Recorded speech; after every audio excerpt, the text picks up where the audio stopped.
Se encontra lá no quarto livro do Pentateuco e está escrito assim, 11 verso 1. Vamos ler o 1, 2, o 3 e o 4, depois vamos pular. É o 12 verso 1. É porque eu falo o contrário, depois eu inverto para poder ver se está ligado. Vai dizer agora.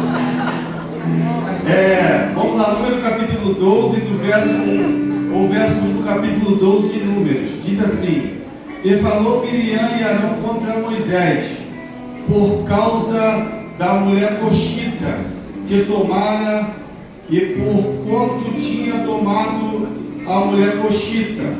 E disseram: Porventura falou o Senhor somente por Moisés, e não falou também por nós?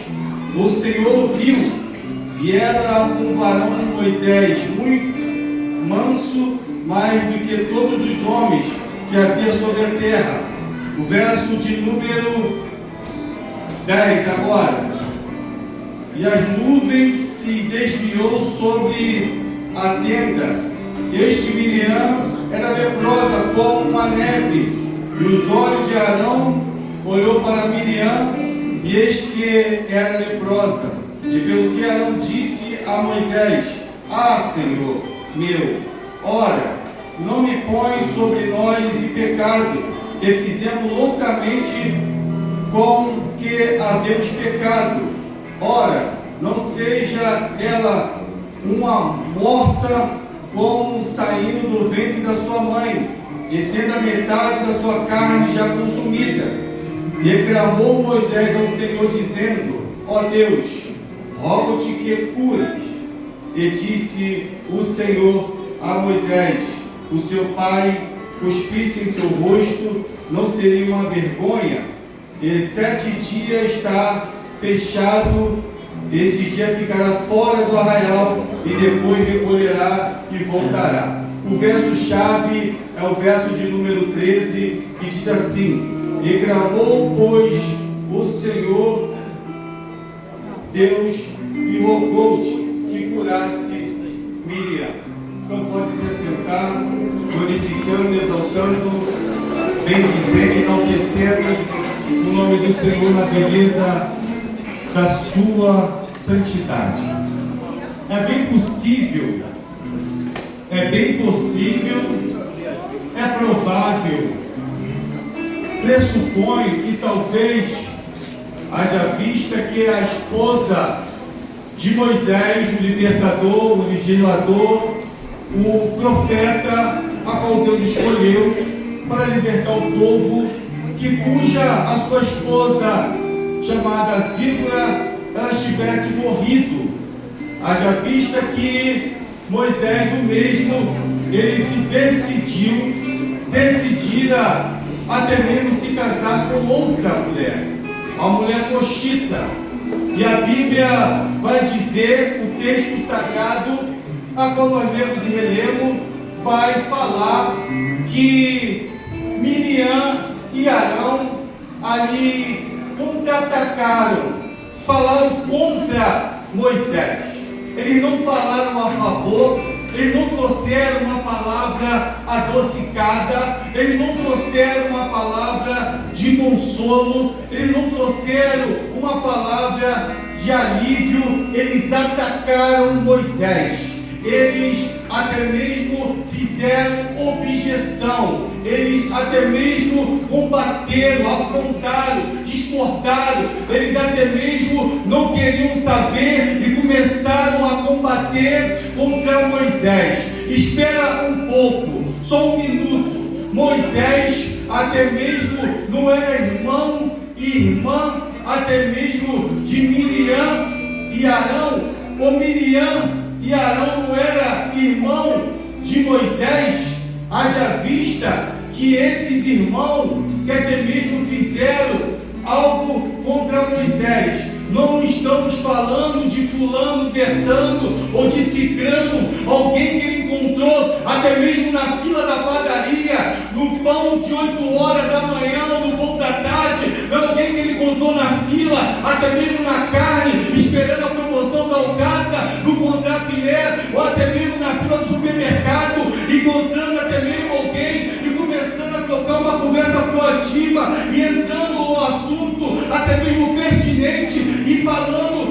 pessoa que era estranha, e até mesmo não era esperando uma fila de uma caixa eletrônico, até mesmo não era esperando na fila do banco ou numa fila de uma churrascaria, estavam até mesmo deletando, degrinindo a imagem de Moisés. Não era esses irmãos que até mesmo residia na mesma casa, morava no mesmo teto, nasceu do mesmo ventre, foram amamentados pela mesma mãe, comia da mesma refeição, comia até mesmo a comida durante o almoço e durante a noite, a janta e o café da manhã, não morava no mesmo teto, não sentava na mesma mesa,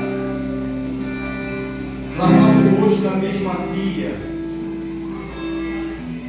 via noites e dias juntos passar e romper, chegar a aurora, o romper da manhã e contas de madrugada e afora. Será que isso é possível? Será que isso pode acontecer? Fazendo um trocadilho, será que isso é possível no meio evangélico, no meio de nós cristãos? Alguém que professa a mesma fé e diz que serve o mesmo Senhor, até mesmo te degrinir, te defamar, te caluniar, te perseguir, te atacar, te tacar o dedo, até mesmo sem você saber, te agredir verbalmente. Meu Deus! Até mesmo de você entrar no propósito de jejum e oração, ouvir um estudo bíblico, ou até mesmo você se consagrar, lutar, buscar, renunciar ao seu eu, à sua vontade, ou querer te criticar por conta da sua decisão.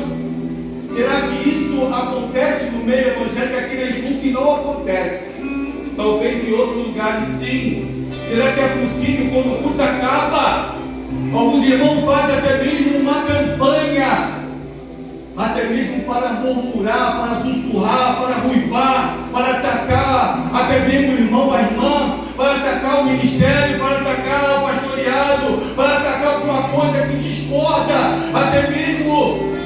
Será que isso acontece? Será que isso é possível? Será que isso é uma coisa inédita? Eu fico pasmo, estupefato, assombrado, mas que isso é verídico, é real. Os irmãos, até mesmo de Moisés, Miriam e Arão atacaram. Talvez suponham que eles fizeram uma vigília, fizeram até mesmo uma campanha de murmuração.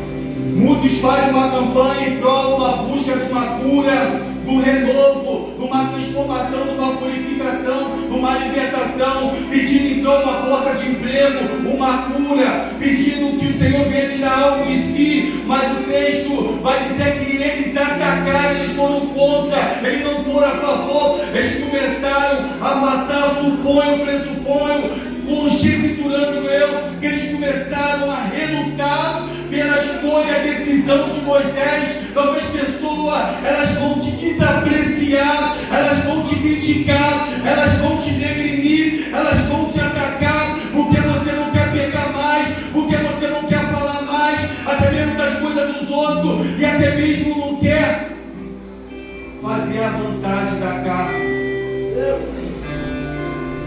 Moisés, até mesmo sem saber de nada, os irmãos dele atacando ferozmente, contradizendo tudo que ele passou por conta da escolha daquela mulher coxita, daquela mulher com a qual ele decidiu a ficar, a morar, a se relacionar. E os irmãos discordaram.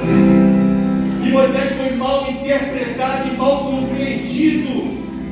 Talvez você vai ser mal interpretado, mal compreendido, censurado, rasurado. Mas fique tranquilo, porque quando você caminha com o Senhor, você começa a andar em lugares perigosos. Quando você começa a se santificar, a adorar, a buscar, a se renunciar ao teu eu, à tua vontade, você começa a pisar em lugares no campo minado, você começa até mesmo a andar em lugares perigosos, você vai ser ridicularizado,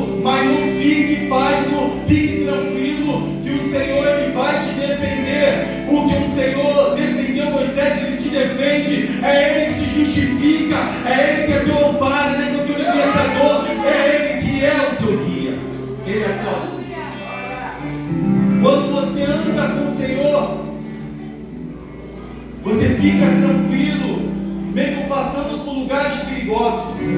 É como você tivesse uma embarcação pequena e entrando em alto mar com seu barco, podendo ir a pique, naufragar. Você corre um sério risco, até mesmo de um naufrágio, mas não quer dizer que vai naufragar. É como você tivesse com um carro com a pista molhada e até mesmo poderia ocorrer um acidente automobilístico por conta que a pista está molhada, é um grande perigo. Ou você trabalhar em certa área com um grau de dificuldade, de perigo, e você não tiver com o equipamento adequado, você corre o risco de se acidentar. É como você estivesse jogando uma partida de futebol e até mesmo sabendo que o jogador, mesmo jogando uma bola, eu já joguei, eu já parei, não tenho nada contra quem joga, longe de mim isso, não estou dizendo, e você corre um sério risco, um perigo de até mesmo sofrer um ligamento, ou até mesmo uma fratura, ou até mesmo uma bolada no peito. Eu vi uma reportagem durante essa semana que 2 rapazes em lugares diferentes morreram com uma bolada no peito muito forte.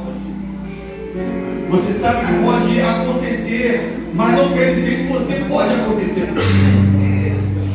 Você pode passar por situação difícil e adversa, mas o Senhor, Ele está contigo.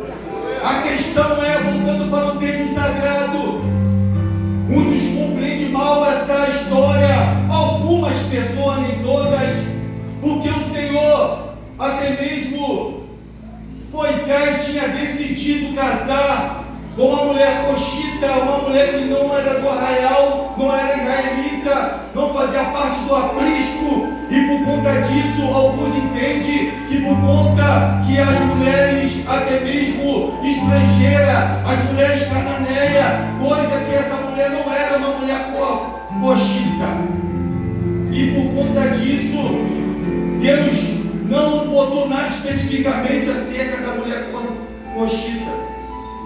E por conta disso,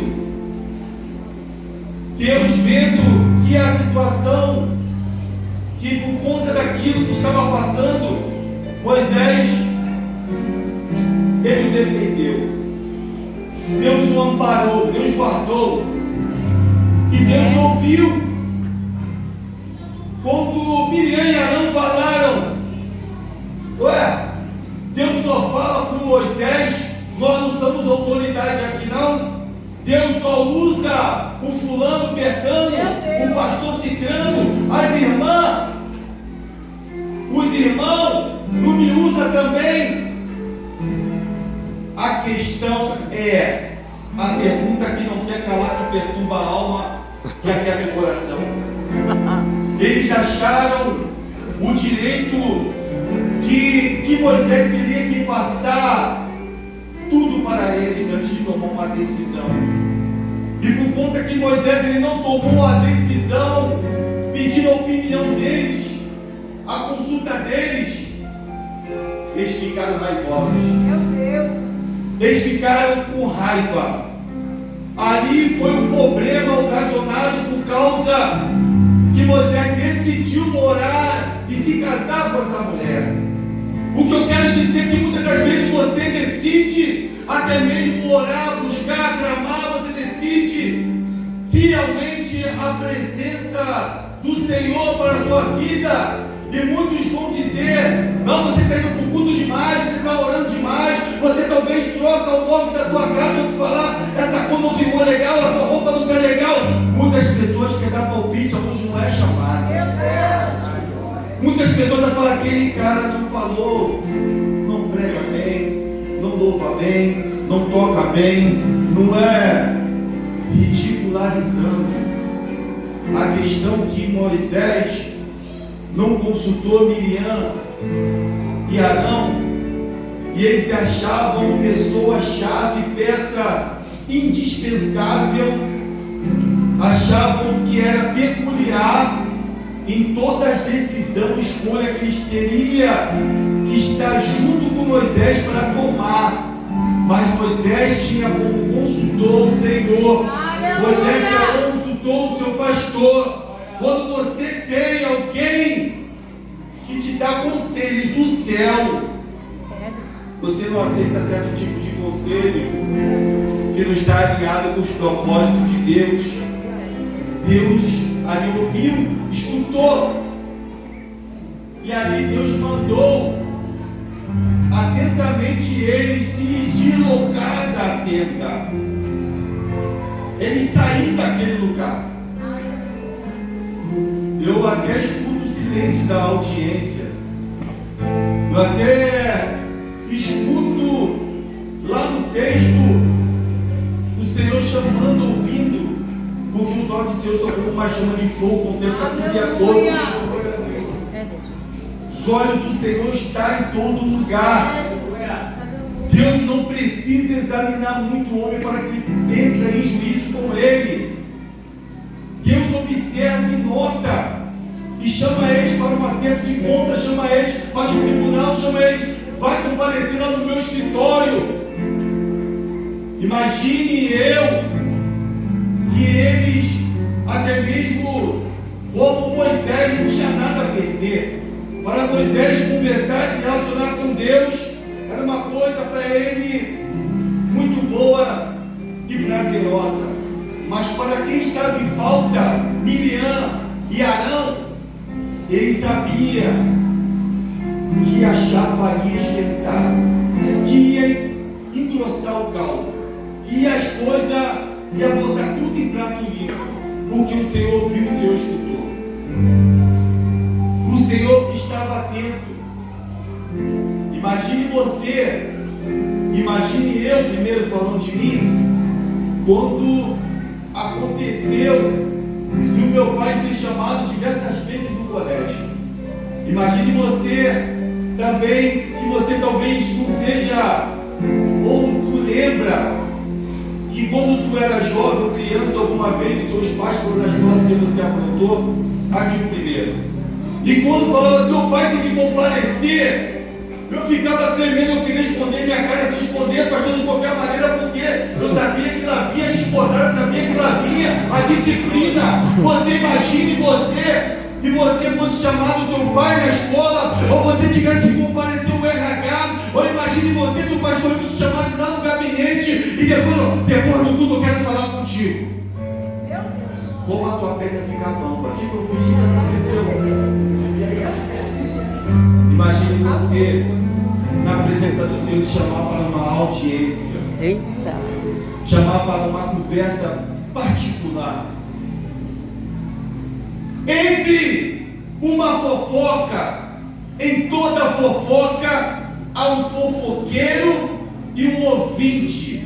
Eita. E Deus está no meio. Que antes do ouvinte ouvir, Deus interceptou até mesmo o fofoqueiro, porque o Senhor está interceptando, parando, até mesmo restringindo o fofoqueiro, o fichiqueiro, aquele que está defamando você. Eita. Deus, Ele faz parar, Ele rompe, Ele trava toda a língua maldizente, toda a língua defamadora. Porque aquele que fala de você para o outro, depois fala de você quando sai para alguém. Meu Deus. E desagrada ao Senhor. O que ocorre? Eles passaram a entender que eles eram autoridade igual a Moisés, porque eles tinham, achando que tinha a mesma intimidade, achavam que pagavam o mesmo preço. Porque você paga o preço para se esforçar, até mesmo do grupo Florescer, do grupo Aba, os irmãos, até mesmo do Ministério Kadosh, dos Atalaia, e os outros pensam que é fácil. Alguém que até mesmo se dedica à oração, se dedica à palavra, se dedica à música, se dedica aos instrumentos. E muitos chegam a pensar que é fácil. Muitos pensam que é fácil ser um pastor, líder de uma igreja. e falar também, eu posso fazer a mesma coisa. Vai lá, paga o preço, lê, estuda, queima a pestana, vai lá, faz. E eles foram infelizes por conta dessa decisão, Meu Deus. porque se compararam a Moisés. E o Senhor lhe falou: quando a profeta, eu falo em sonho, eu falo em visão e mostro em sonho, melhor dizendo, e faço conhecer. Mas eu, o meu servo fiel em toda a minha casa, Moisés, é diferente. Eu falo boca a boca com ele, eu falo claramente, sem enigma. Por conta da tua intimidade vai incomodar muito, por causa da tua dedicação, por causa da tua renúncia, por causa dessa igreja, tem incomodado o inferno, tem incomodado os principados, potestados, elementares do ar da região celestial, por causa até mesmo que você tem dado o melhor para o Senhor. Eles ali não sabiam que o Senhor estava ouvindo, atento a tudo que estava falando do servo Moisés. E o Senhor se retirou. Quando aquelas nuvens foram embora, Deus deixou um cartão de visita. Miriam se achou leprosa. Miriam estava com a pele até mesmo leprosa. E Arão, ele se assustou, pediu clemência, suplicou, ele rogou, ele clamou a Moisés. E nós falamos loucamente, nós falamos sem pensar, nós presumimos que presunção, achismo é também pecado.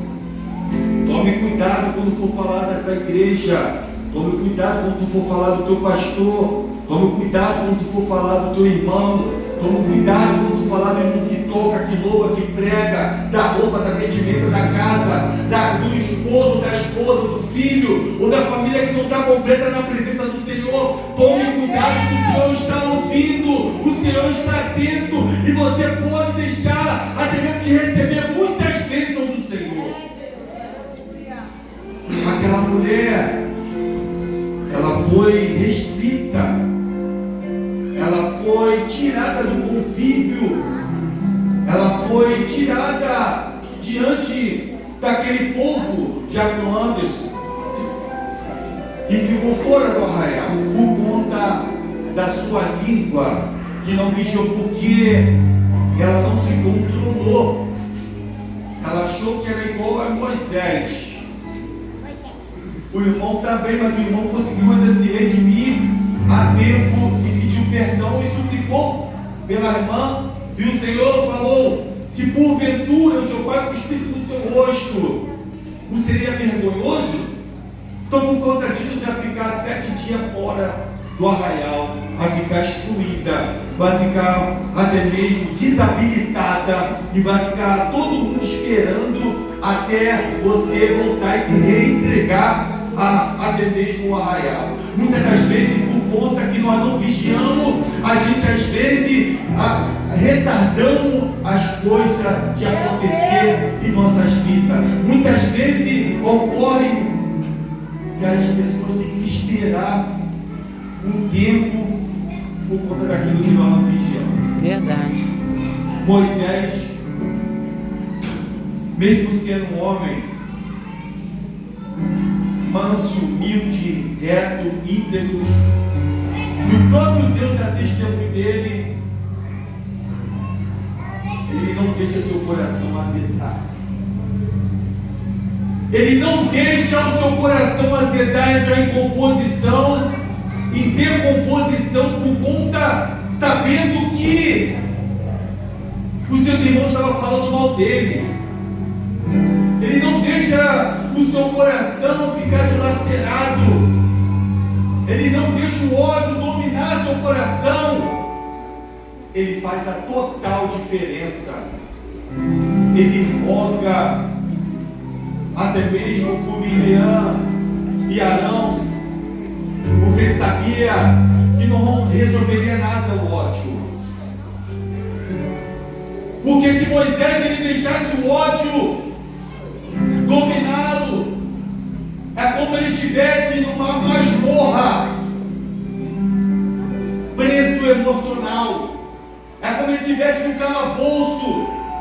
É como ele estivesse numa cela escura e fria.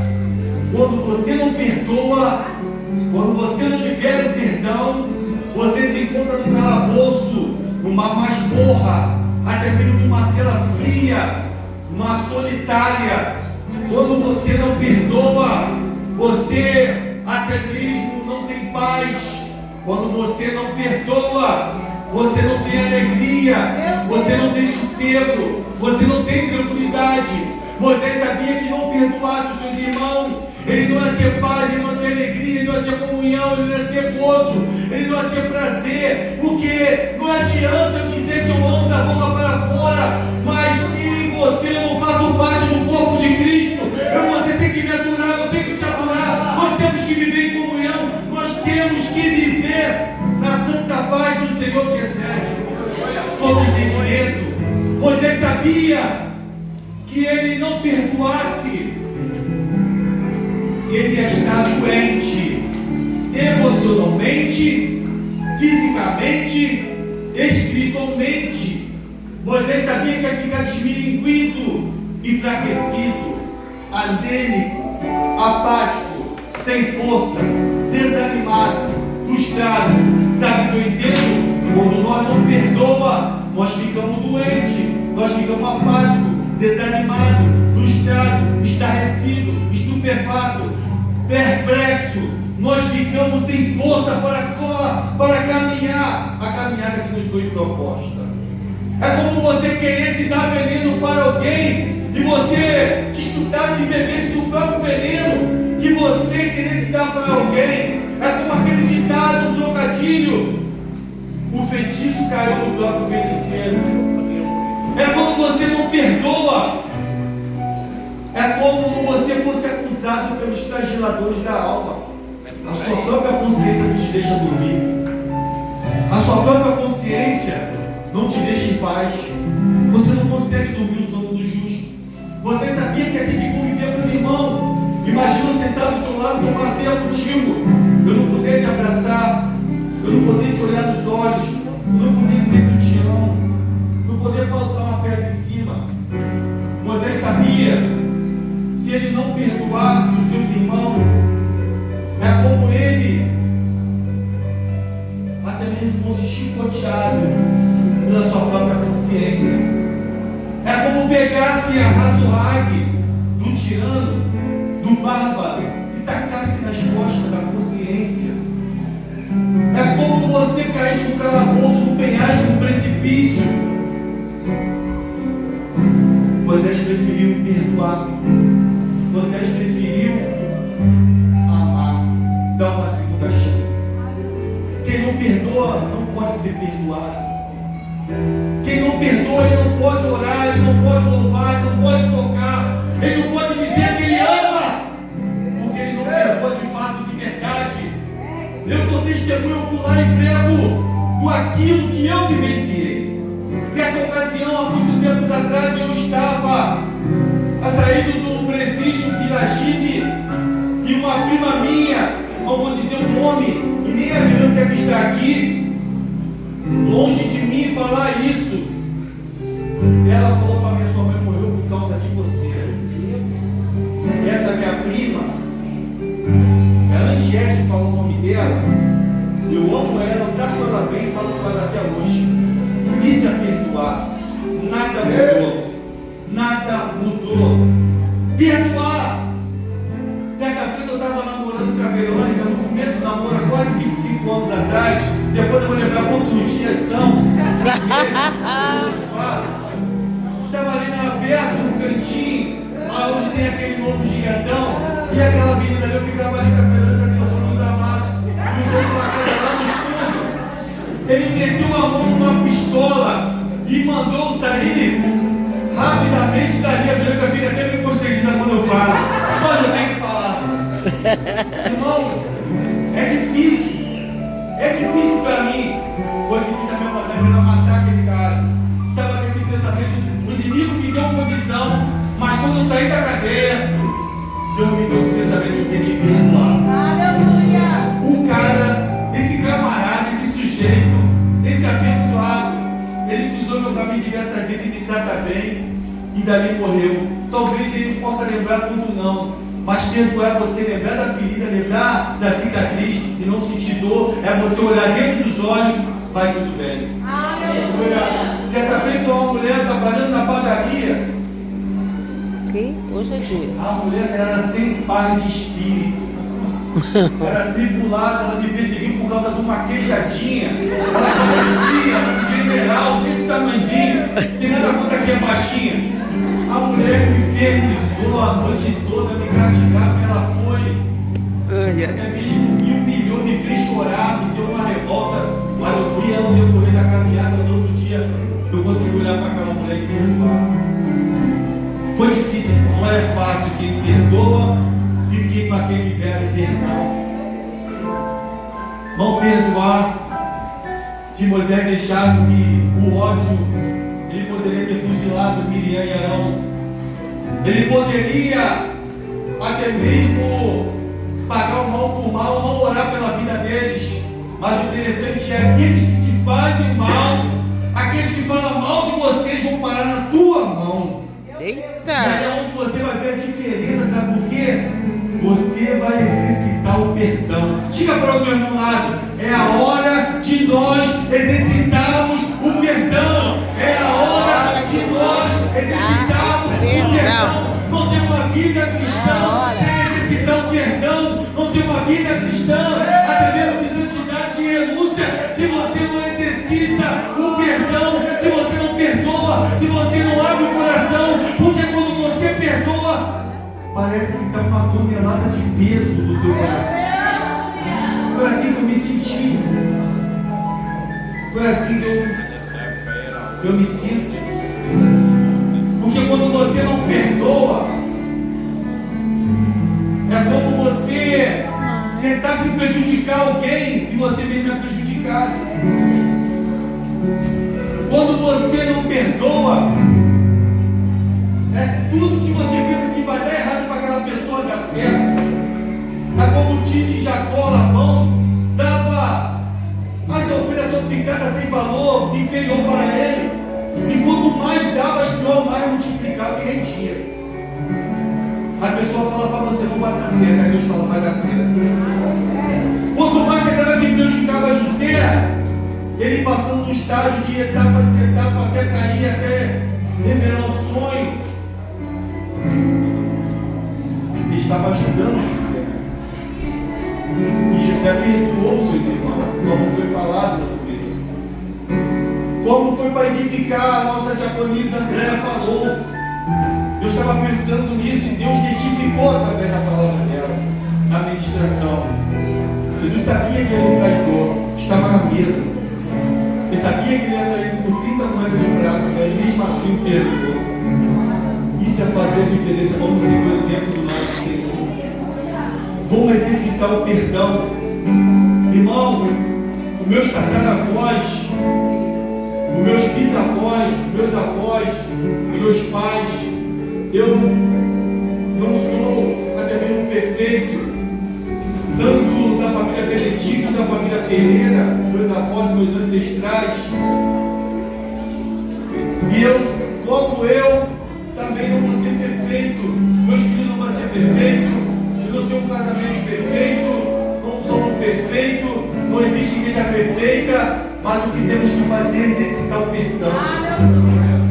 Temos que amar, temos que procurar viver em comunhão, temos que procurar viver em harmonia. Fique de pé, por gentileza.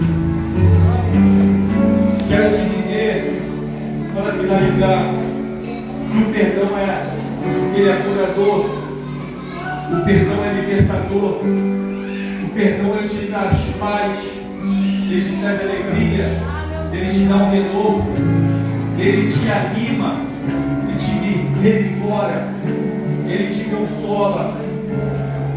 O perdão é algo dos altos céus, que assim nós devemos amar um ao outro e envergonhar o diabo. A única pessoa que tem que ser envergonhada daqui e em qualquer outro lugar que tiver uma inimizade, uma divergência, uma anomalia, uma irregularidade, é o inimigo que tem que ser envergonhado. Libere o perdão, ame mais, porque depois que a pessoa morre, depois que a pessoa vai, não adianta dizer que você ama, não adianta você dizer que você gostava, não adianta dizer que você não teve tempo de liberar o perdão. Então eu quero deixar essa humilde palavra para o teu coração e para o meu coração. E assim eu quero agradecer a minha rica oportunidade no nome de Jesus.